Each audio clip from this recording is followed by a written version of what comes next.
All right, we are going to go ahead and get started here. Thank you to all of the panelists so far. I am honored to announce our final panel before the closing session with our distinguished group of panelists here. I've been anticipating this discussion and thankful to all of the panelists for all of the work that they put into this.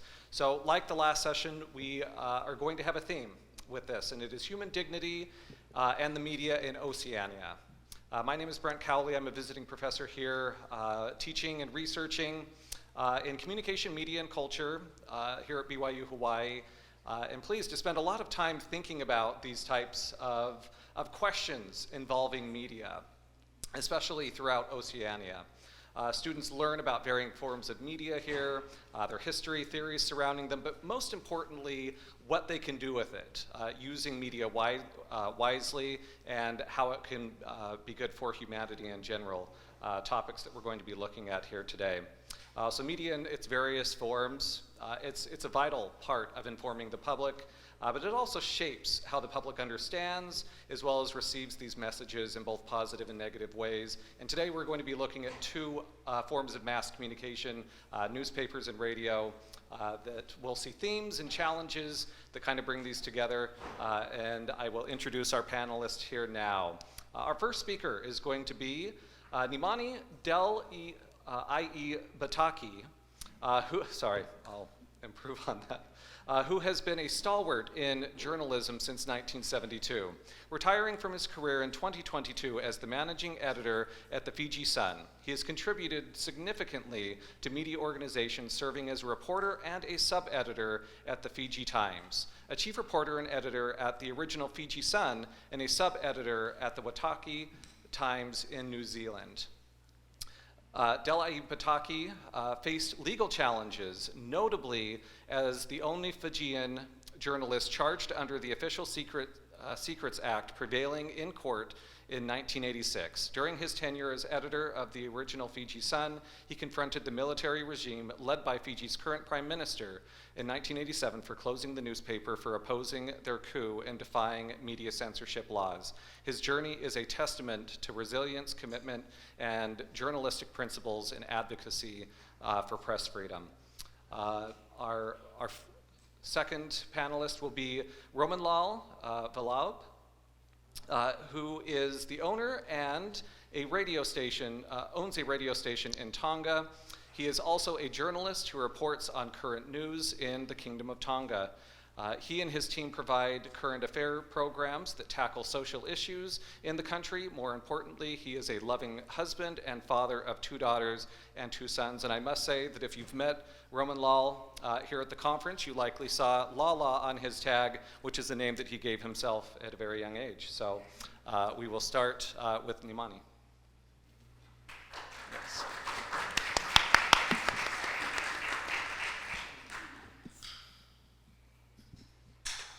Bulavinaka. First of all, I'd like to ask you to bear with me, with my voice. I lost my voice. I think it's because of the food we are eating here, and maybe the water. But I didn't plan it this way, it just happened. So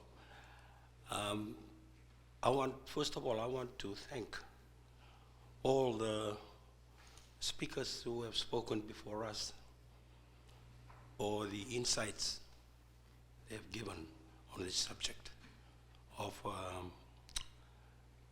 human dignity. There's been a lot of ideas and experiences shared here that has enlightened us with. I've been making some changes to what after hearing all the presentation here. Secondly, I'd like to thank the organizers of this conference for this wonderful opportunity for us to be able to come together as part of Oceania to discuss this very important subject. From a media perspective, we sort of sit from a distance and we see what's happening. In the last or in the 2 days we've been here, it has been made clear that human dignity is based on a set of core universal values and principles that transcends culture, ethnicity, nationalities, religions, politics, and socio-economic status. The values that underpin human dignity includes respect, equal rights, the freedom to choose, access to essential services, and the goods that ensure a reasonable standard of living, security, and peace. It is said, and even a tragedy, that instead of embracing the richness of our diversity and using it as a powerful tool for development and progress, unity, peace, and prosperity, our differences sometimes give rise to intolerance, prejudices, contention, hatred, tension, civil unrest, and violent conflicts in several parts of the world. Human dignity and many other noble ideals are trampled and become the casualties. The media, referred to as the Fourth Estate, is an essential pillar of democracy. It upholds the universal narrative that all human beings are children of God and therefore equal before divine law and the law of the land, and as such must be treated equally. The important role of the media on our society cannot be treated lightly. It informs, educates, and entertains, and helps people shape their opinions. Its importance was highlighted by Thomas Jefferson, the third American president, author and founding father of the Declaration of Independence, and a champion for the media. He said that he would prefer a newspaper without a government than a government without a newspaper. The mainstream media operates on 3 criteria or rules before it disseminates or broadcasts or publishes a news item. Number 1, that the news item is accurate or must be factual. Number 2, it must be fair and balanced.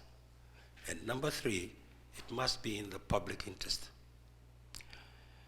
Being fair and balanced means that all the parties quoted in the story are given the opportunity to comment, particularly on sensitive and controversial stories.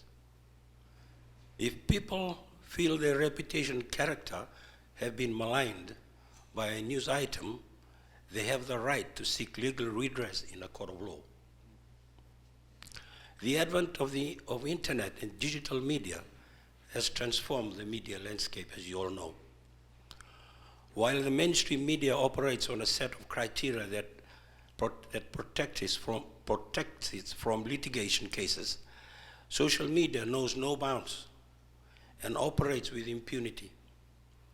The term human dignity is non-existent, and truth is often deliberately distorted to satisfy an insidious or clandestine agenda. This is a global problem and a major challenge to many governments to rein in unscrupulous keyboard warriors who post reckless and factually unfounded information that deliberately malign and traumatize victims. The human toll is difficult to measure or quantify, but suffice to say that we cannot turn a blind eye to its negative impact, and we need to do something to address it. I'm not condemning social media, don't get me wrong, but in fact, I believe that when it is used positively and appropriately, it can bring about positive societal change. However, in my experience, the mainstream media on many occasions have had to step in and clean up the mess. And and the inaccuracies on social media by verifying information from authoritative sources.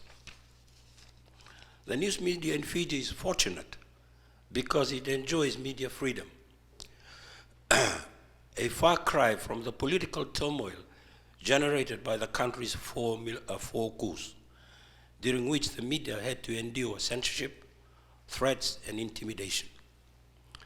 There have been attempts to deter and discourage people from criticizing the judiciary and commenting openly about a case before the court on social media. It requires political will to enforce the law to effectively make people think twice before they post something that is illegal on social media. The mainstream media is aware that commenting publicly on a case before the court is sub judice and is contempt of court. Every time we talk about limiting public commentary, the libertarians jump up and down and question what they describe as an assault on the right to freedom of speech and expression. Freedom as we know it in the media comes with responsibility. There is no such thing as absolute freedom. On a personal level, we have freedom of choice. Our agency is a gift from God. But we are accountable for our choices. We have to face the consequences of our choices, good or bad. I made two professional life-defining choices as a journalist in the 1980s. The first choice was when I decided to publish the content of a top-secret government document that was voluntarily handed to me by a high-ranking government official. It highlighted the background of the strained relations between the Army and its line ministry. The leak, as we call it, was designed to put it out in the open so that something could be done about it. I was arrested and charged with breaking the Official Secrets Act, an archaic British law. I don't know whether it's still there now. I was later acquitted on technical grounds, and the prosecution did not appeal the magistrate's ruling. I was reporter at that time for the Fiji Sun, and the newspaper's editorial board supported the decision to publish the article because it was a matter of public interest. The lives of soldiers and welfare of their families were at stake here. Prior to that episode, I had spent some time in the Middle East, embedded with the Fijian soldiers in the United Nations peacekeeping force. Some of the soldiers had shared their grievances with me. The two top issues for them were the pay disparity between them and their counterparts from other contributing countries in the UN force, and the faulty, aging rifles they were using. They were matters of public interest because, at the time, a number of Fijian soldiers had lost their lives in the line of duty. At stake here were the safety of the soldiers and their pain anomaly and the anxiety of their families and relatives in Fiji. Not long after the issue was raised, not long after that, the issues were raised in Parliament and the grievances were addressed. They were also the reasons for the deliberate leak of the top secret document. The second big choice I had to make was standing up against the first military coup in 1987 in defense of democracy. My house was raided while my wife and children huddled in a corner. I was not in the house. I was interrogated. They left a note where they couldn't see me there. I think they were coming after me. They couldn't see me there, so they went through the house. They were looking for a videotape, which I didn't have. But they left a note and saying that if I did not come up to the camp, they'll come after me. So I went up to the camp and I was interrogated at the military camp. And the newspaper I was editor of was forcibly closed by the army, by the military. So when we talk about human dignity, we are looking at a wide spectrum. The two cases of my personal experience are towards the extreme end of that spectrum. A lot of things we discussed here yesterday and today are part of that spectrum. What happened to me, I do not wish it on anyone. During my more than 50 years of journalism and media experience, I find that those in power, in authority, and in leadership or in public office have a moral responsibility to create an environment where our people can develop and thrive in a safe, free, and peaceful atmosphere where they can enjoy freedom of choice and expression without fear of intimidation and reprisals from the establishment, in the true spirit of democracy and the rule of law. Fiji and some small island nations in the region have had their share of civil unrest, triggered by multiple reasons, underlined by ethnic tension and economic disparity.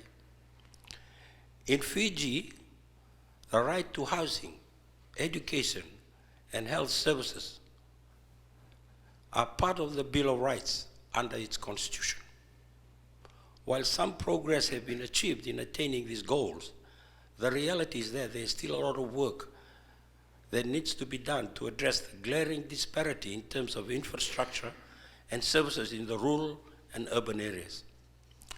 It is common knowledge that some cyclone victims in Fiji, in Zongea, Wainunumbua, and Nambavatu, Ndreketi, Maduata, are still living in tents and have been waiting for a number of years for housing promised to them by the then government. In another part of the country, students cross the river by punts, rafts, or swim when their Irish crossing is flooded during heavy rain. When the Fijian media visited them during a recent flood, they were reluctant to talk because previous publicity had not changed their circumstances. They had virtually given up hope. Obviously, there's still a lot of work that needs to be done to improve the rural people's access to better infrastructure and services. The two scenarios I highlighted were reported by the Fijian media on a number of occasions to alert the powers that be that these people needed urgent help. They underscore the important role of the news media as a public watchdog in national development. I am told that the new government has started processes to address the issue. The media also must deal with the issue of cultural sensitivity from time to time in reporting controversial issues. Traditionally, they are hushed up and suppressed to avoid shame and disrepute to the family and clan or tribe. This is one of the reasons why domestic violence is a national disgrace in Fiji. While some progress has been noted in creating public awareness via the media, a lot more work needs to be done to eradicate this scourge on our society.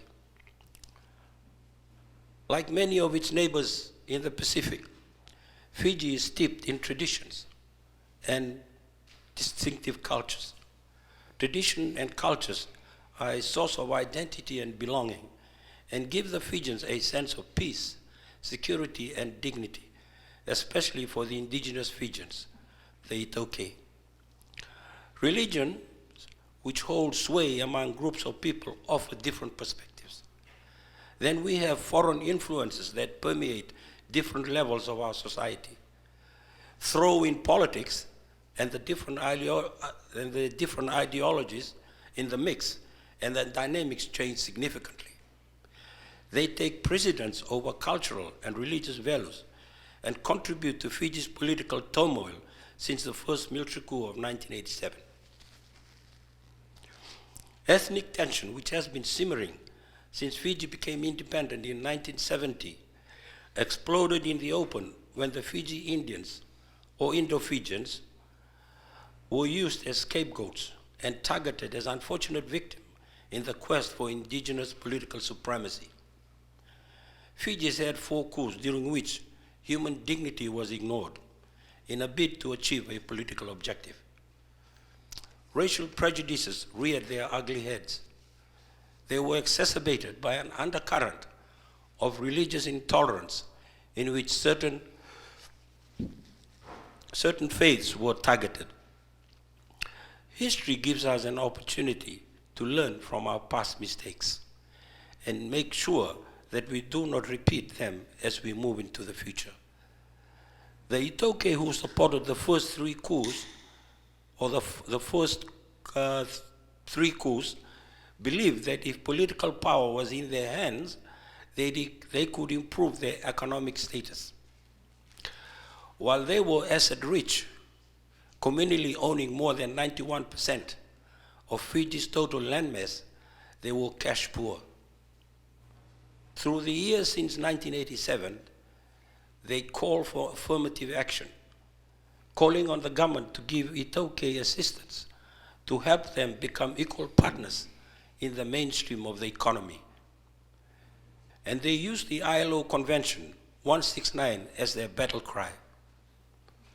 And the Convention 169 says, it recognizes indigenous people's right to self-determination within a nation state, while setting standards for national governments' treatment of indigenous people's economic, social, cultural, and political rights, including the right to a land base.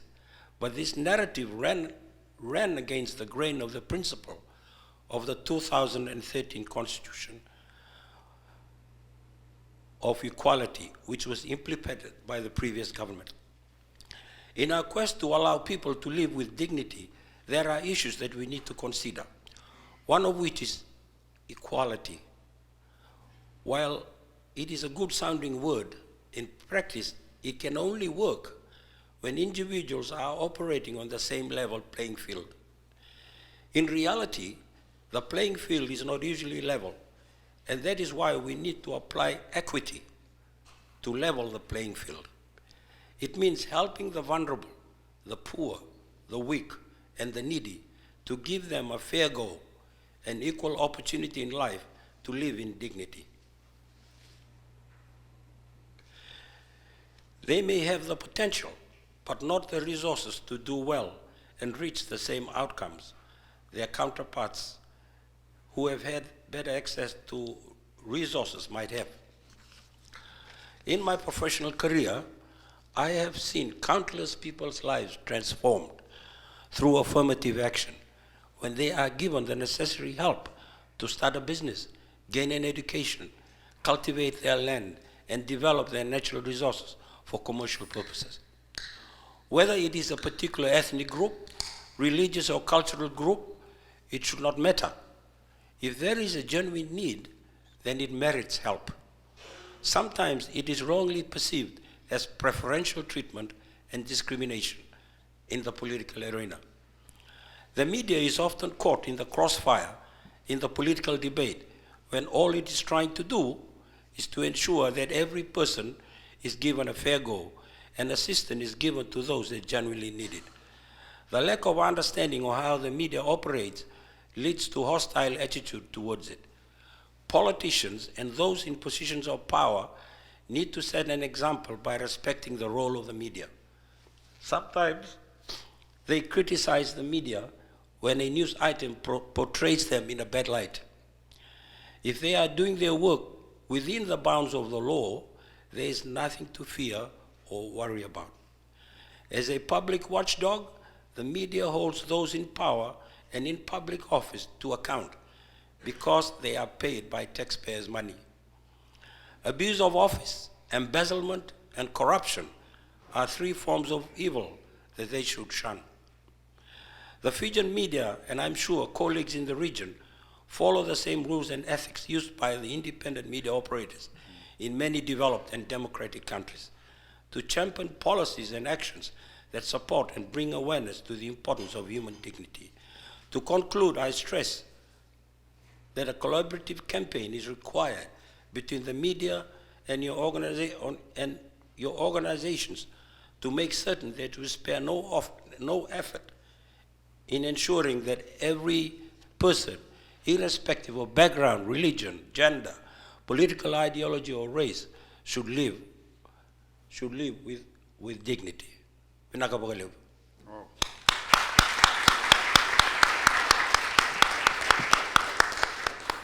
Thank you very much. We'll turn the time over to Mr. Vallabh. Tess. Before I start my sharing, I'd like to thank the organizer of this workshop. What a beautiful thing, and I second Nemani's thanking and stuff we've learned. And Nemani, what a pleasure and honor it is to share the stage with you. Malo. Human dignity and the media in Oceania. As our Attorney General, Honorable Linda Falamoitu'i mentioned yesterday, in 1875, when Tonga's constitution was written, the notion of human dignity has been enshrined in Tonga law long before the Universal Declaration of Human Rights, UDHR, through the Constitution.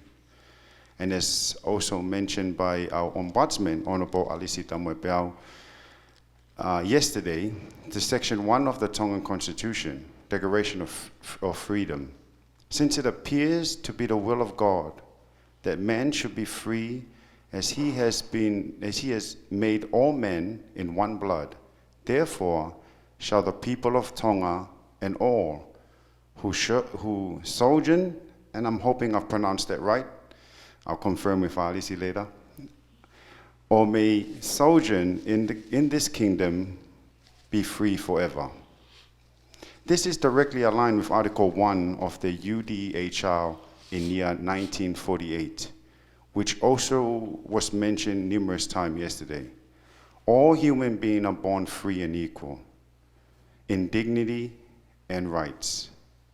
But as most will know, however, human rights is not absolute. And our Constitution also provides for freedom of speech and expression, which is shown in Section 7 of the Constitution. Freedom of the press. It shall be lawful for all people to speak, write, and print their opinion, and no law shall ever be enacted to restrict this liberty. Again, this is aligned with the UDHR Article 19. So the balancing act between respecting and preserving people's dignity versus the media's or others' right to free speech is not something new in Tonga. Our Media Association of Tonga, or MET, Code of Ethical Practice and Behaviors for Media and News Reporting, that was written in year 2020, reminds us that the respect for truth and the public's right to information is the overriding principle for all media practitioners in Tonga. Here are some key principles in our MET Code of Ethics. First, striving for accuracy, fairness, and balance. Second, identifying what is news versus just commentary. Third, avoiding disinformation and unintended misinformation. Fourth, avoiding intimidation or harassment in the pursuit of stories.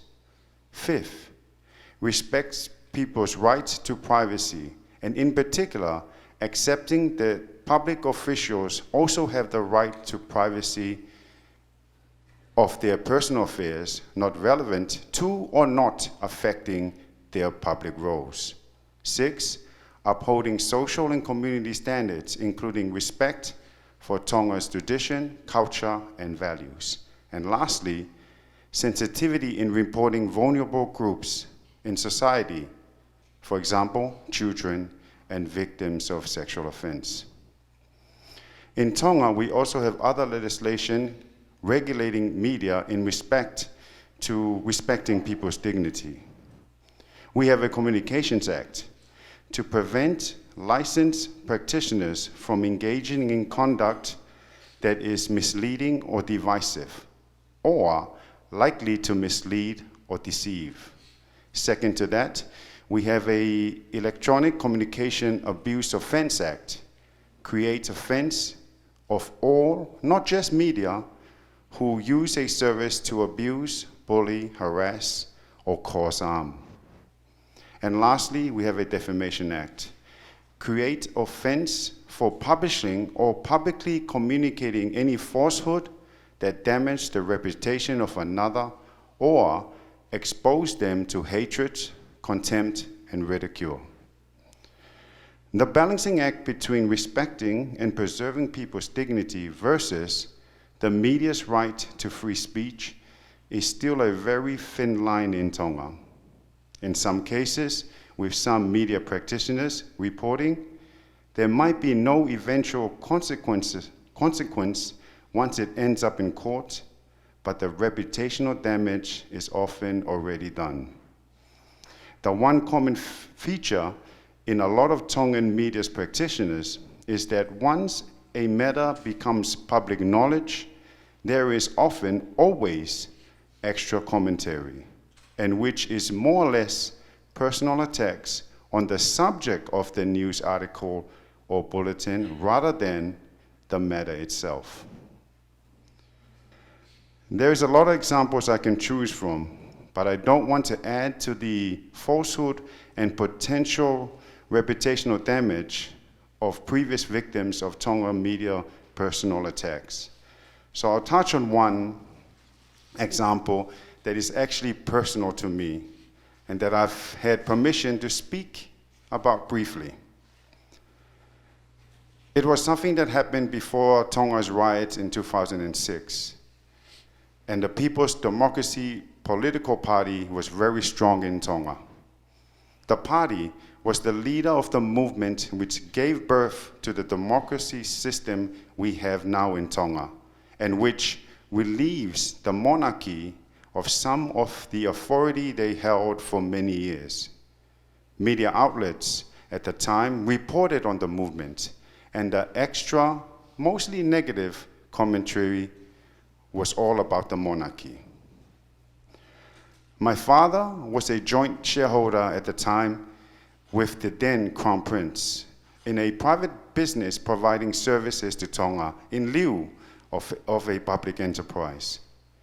Because of my father's connection to the monarchy and the business, a lot of the extra commentary by media then also became about my father, but not so much about the merits or otherwise of the business, but about him personally, and in particular, his ethnic background.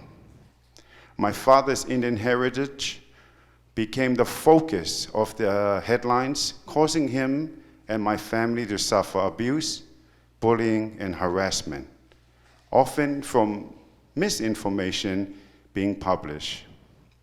Despite him being a second-generation Tongan, born and raised in Tonga, to an Indian migrant who married my full Tongan grandmother, he was portrayed through the media and in the eyes of the public as an outsider. To the media and their narrow view at the time, and to the public who followed and believed in the headlines, he wasn't born of two Tongan parents, so he wasn't equal to other Tongans. This took a heavy toll on us as a family, and for me, I felt our freedom to be Tongan in a country that I was born, raised, and loved was taken from us. Sorry about this. I read this a couple of times and I didn't cry, but yeah. Unfortunately,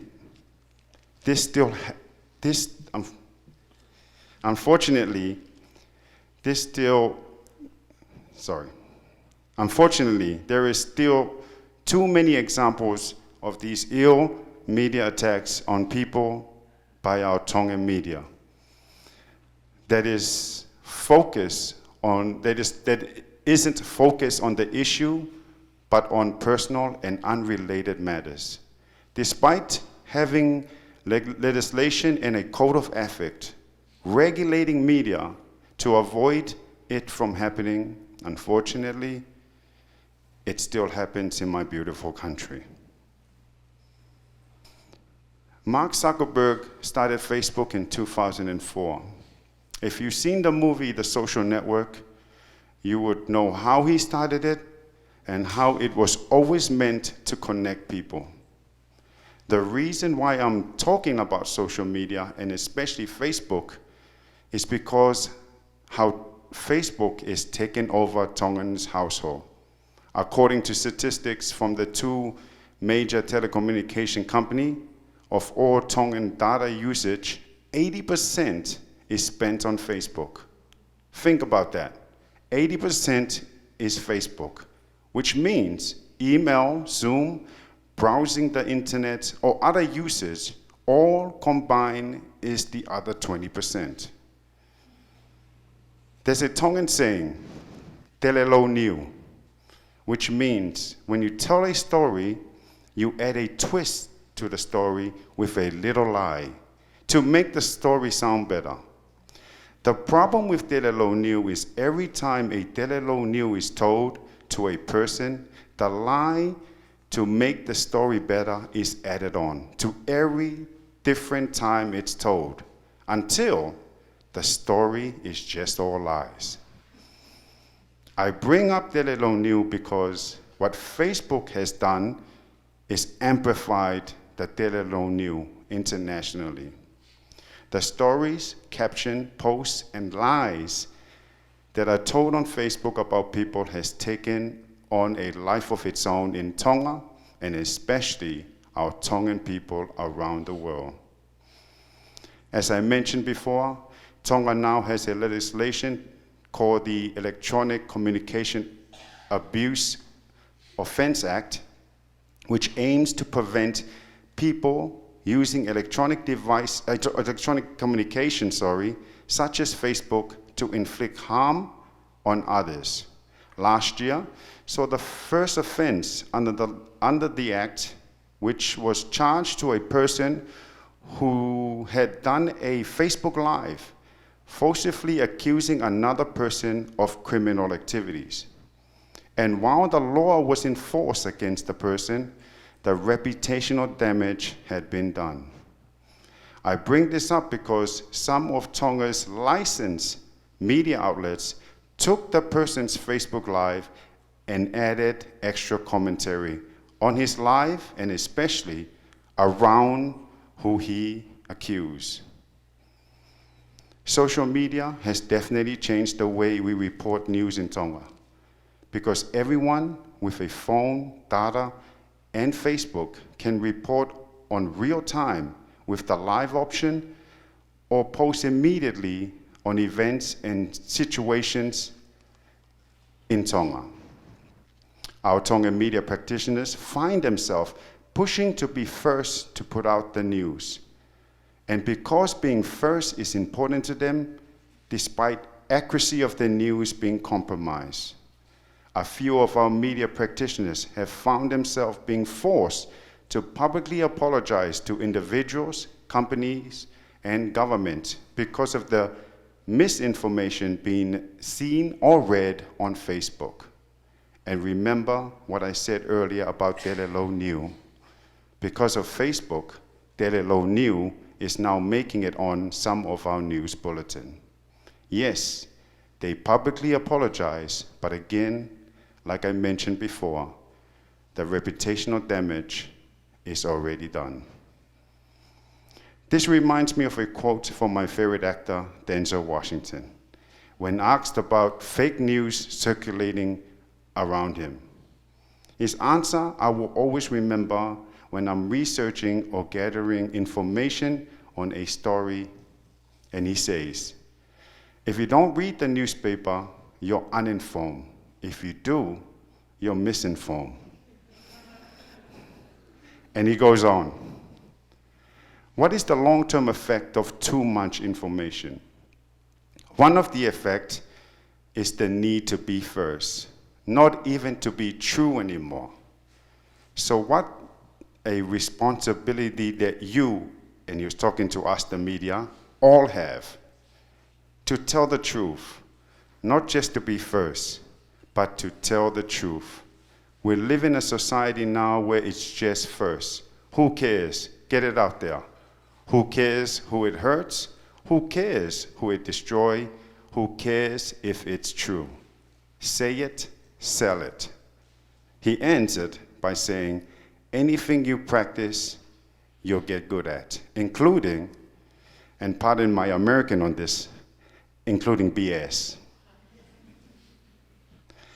So to close my talk on human dignity and the media in Oceania, and sorry for only talking about Tonga rather than the whole context of Oceania, but it's obvious, it's what I'm familiar, and it's what I'm comfortable talking about. In closing, I mention again the thin line in Tonga, the balancing act between respecting and preserving people's dignity versus the media's right to free speech. To keep that line intact, I feel that we, the media, should always have consideration for the people and the families behind the story. And when we research or gather information for those stories, aim for the truth, not just to be first, and identify what is truly news and what is just additional irrelevant commentary. This, I feel, is our responsibility as media. Mahalo abito.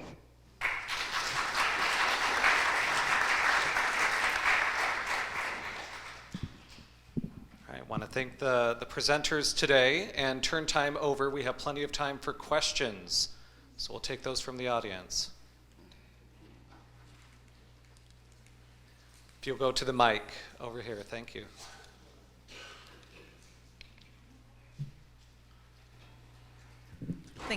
Thank you for both your talks. They were very interesting and insightful. The question I want to ask is around AI. I've been in a couple of other forums very, very recently, and when we talk about Oceania, the Pacific, we talk about climate change being the most pressing issue for us. However, in these two forums, just very recently, with very esteemed people and people who are informed, researchers, ambassadors and that, they have named AI as the number one issue. I just wonder whether you have any comment on that, or are we missing something, or have they missed something?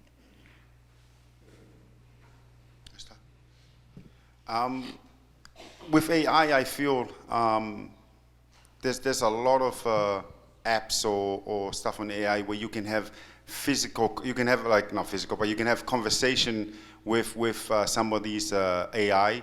I really feel what you just said is the truth. I think it might come back to the, I'm hoping when they do design these AIs that they, instead of releasing it, do a lot of safe checks or make sure it's safe before we use it. But not really know much about AI, but I do really feel that it might be a problem later on in the future.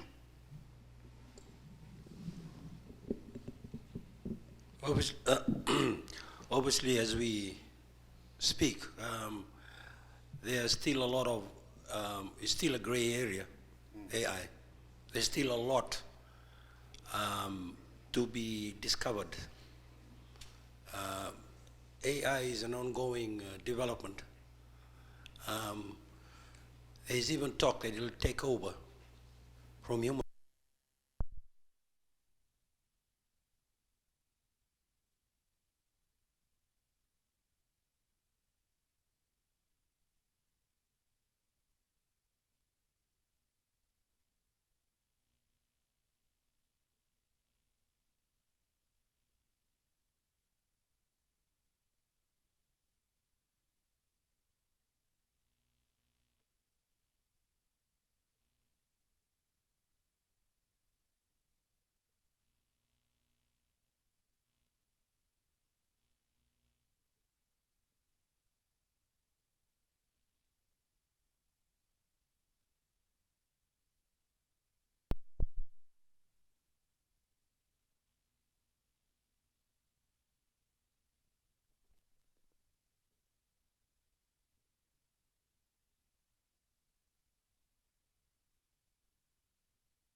of Mark Zuckerberg's Facebook, is about creating community.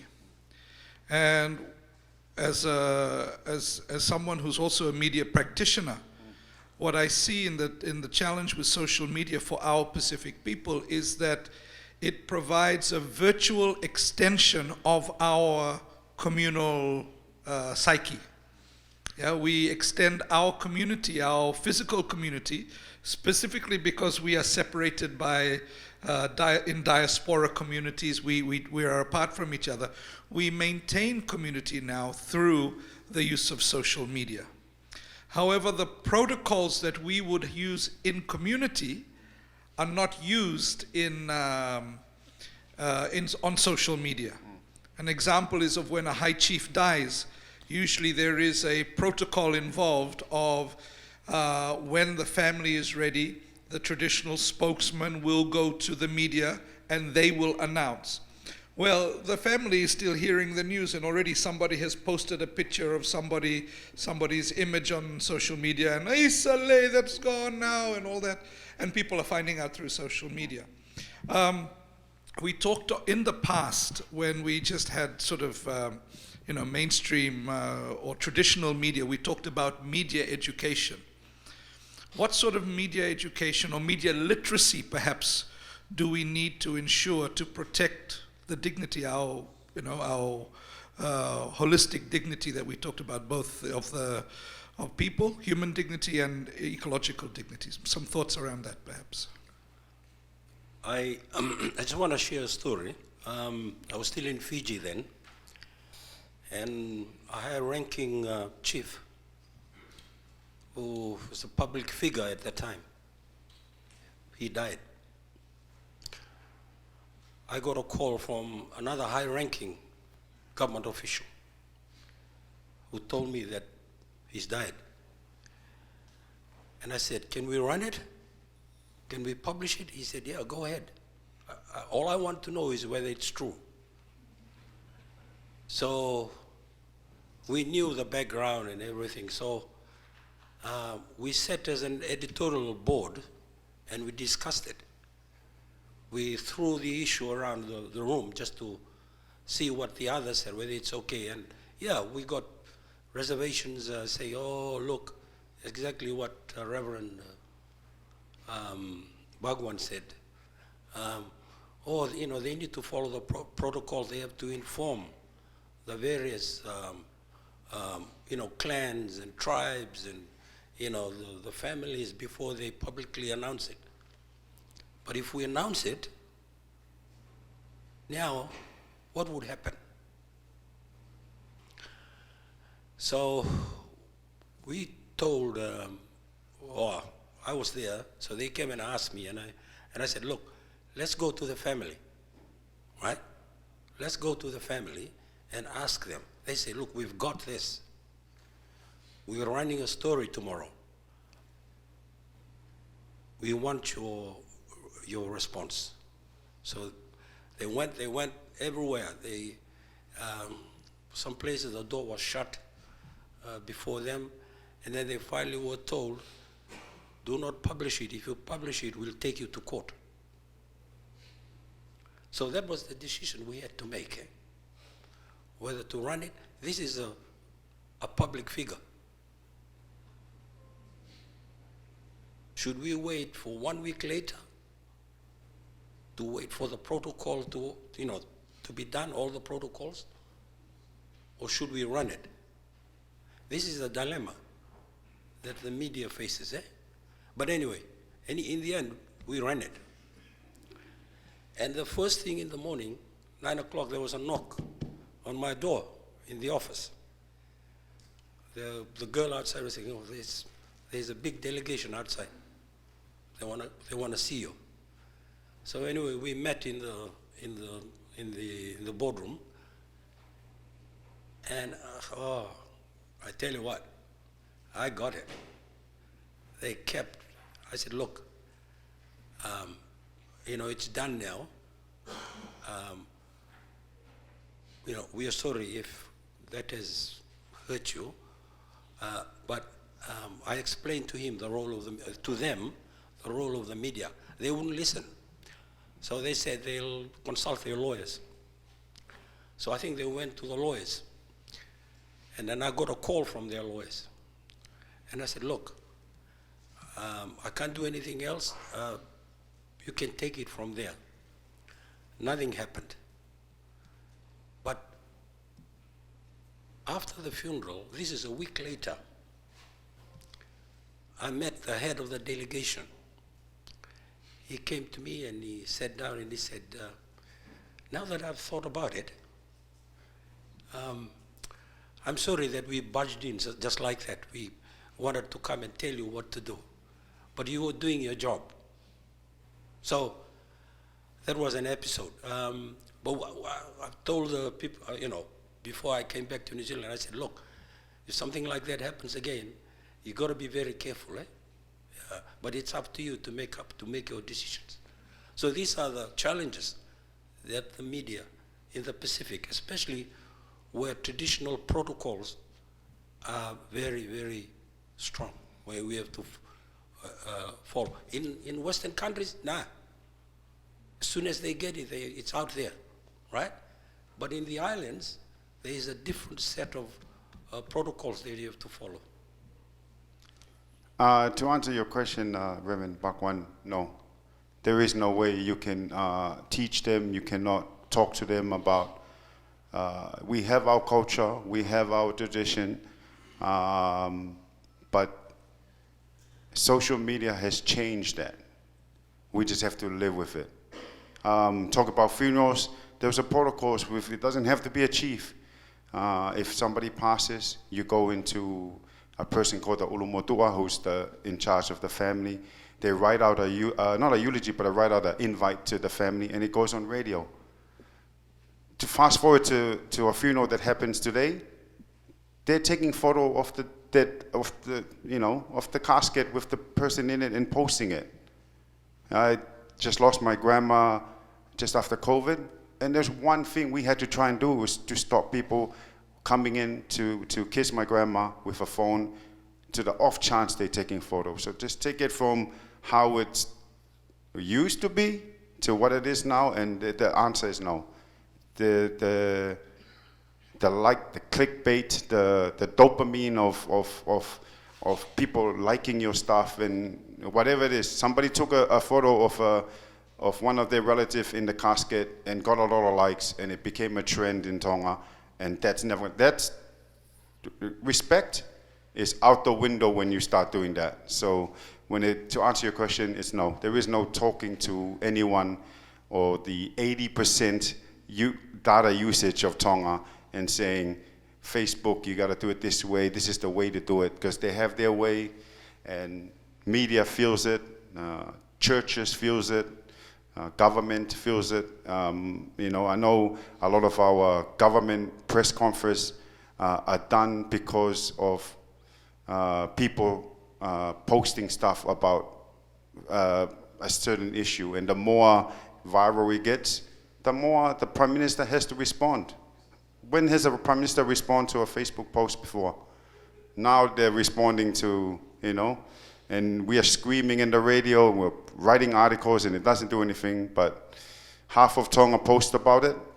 I can guarantee you the next day we're all getting a call to have a press conference to address something, like I mentioned, that's probably not true. So to answer your question, we're stuck with social media. We're stuck with, what's that thing on social media? What's on your mind? And what's on their mind, they can say whatever they want to say. And until our Honorable Attorney General does more work to arrest these people or fine them or whatever, to kind of mold them or force them to a way where we need to all be together, and also the Ombudsman to do some work. But yeah, for now, to answer your question, no. Right. I want to thank our panelists one more time, Mr. Vallabh and Mr. Delaibatiki. We'll give them a round of applause. Thank you.